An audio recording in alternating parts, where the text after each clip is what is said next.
we want the CIA to be successful, and we want Hindus to arrive in India successfully and live in peace. However, there was a very recent disturbing case again, but this time in Jharkhand in India, of a young lady called Ankita Kumari. She was a 19-year-old teenager who was refusing the advances from someone called Shah Rukh Khan, not the actor, but another boy from her school. And because she refused and declined him constantly, he decided to set fire to her when she was asleep by throwing oil on her through her window and setting her alight. This is in India. And what can India do? We want to bring people from Pakistan to be safe, the Hindus, over to India. But when mothers, wives, sisters, and daughters are still at risk in India, what do you feel can really be done? Because this is, again, not the first time. It's not the last time.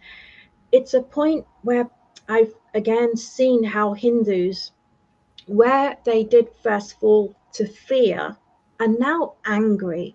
How do you feel they could best channel that anger?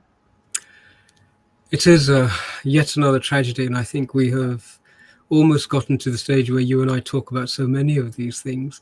It's becoming a dreadful, dreadful habit, isn't it? A regular recurrence. Yes.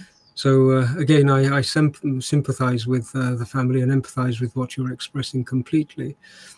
You know, we have, in the Rig Veda, we have some wonderful mantras, and there's one of them which is Asatoma Satgamaya, Tamasoma Jyotirgamaya, Mrityorma Amritam Gamaya. And it basically says, take me from the untruth to have a glimpse of what is real.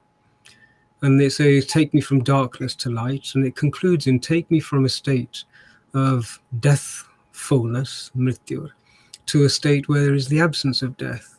Now, if you have a look at what India's indigenous women are experiencing, they are experiencing death again and again and again at the hands of evil men. Now, when you get rid of all of the confusing names and labels and religious titles and communities and groups and everything else, you see quite simply one phenomenon, and that is that evil men are targeting vulnerable women. The state itself, the primary function of the state, in fact, unless this function is fulfilled, the state doesn't have a reason or a mandate to exist. The primary function is to protect its most vulnerable members from evil people. That's why we have armies. That's why we have police forces. And the Indian state is remiss. It's proving itself time and time again incapable of ensuring the safety of its most vulnerable people. It must be remembered that the criminal code has two reasons. It has two purposes. One is to see justice, but secondly is also to provide a punitive sentence which acts as a deterrent. And we're not seeing either of those being implemented in so many cases where young Hindu girls are being targeted. And that is a major indictment. I do not think that the Indian state can claim to be a democratic state, can claim to be a first world state, when it can't even take care of its most vulnerable young girls. I say leave out all of the nonsense about religion and hadiths and edicts and all that sort of stuff. In front of the law, it should be simply evil against vulnerable good. And with that clarity, the state should act. This is probably the crux. This is the pivotal moment. This is the nexus where all these things have come together. And I think that unless this is addressed, the party who have been targeted and victimized for such a long period of time will get to the stage where they feel disillusioned with the state in its current form. Yes. And if they are not seeing an opportunity or an option or a choice which looks after their basic fundamental human rights, remember, if one Hindu daughter is not safe, no Hindu daughters are safe. If they see that there is no option, then they should actually look at a third option. And I've said this before, I think a contribution, a good contribution to the Indian political scene would be the appearance of a Hindu political party. Now, a Hindu political party would be able to develop a consensus. It would be an indigenous voice, and as such, it would be respected, and it should be respected.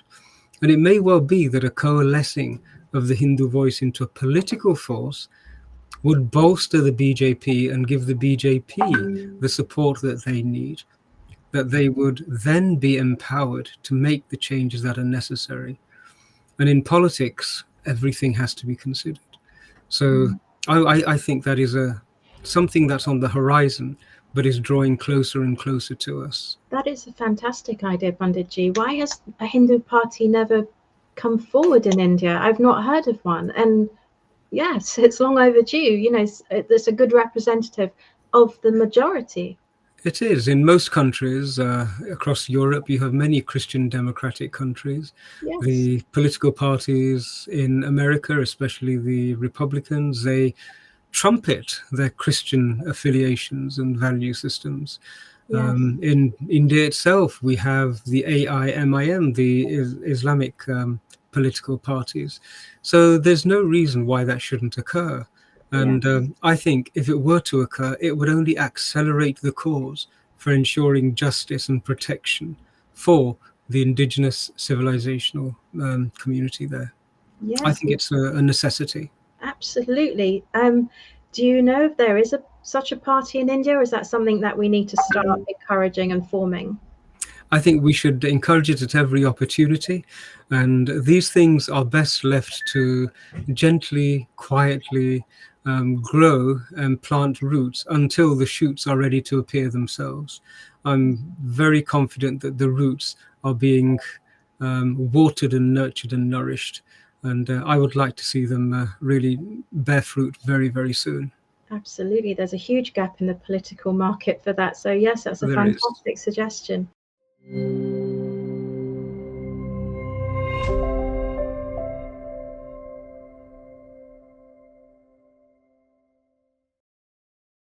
Please remember to subscribe to us and switch on the notifications for this channel.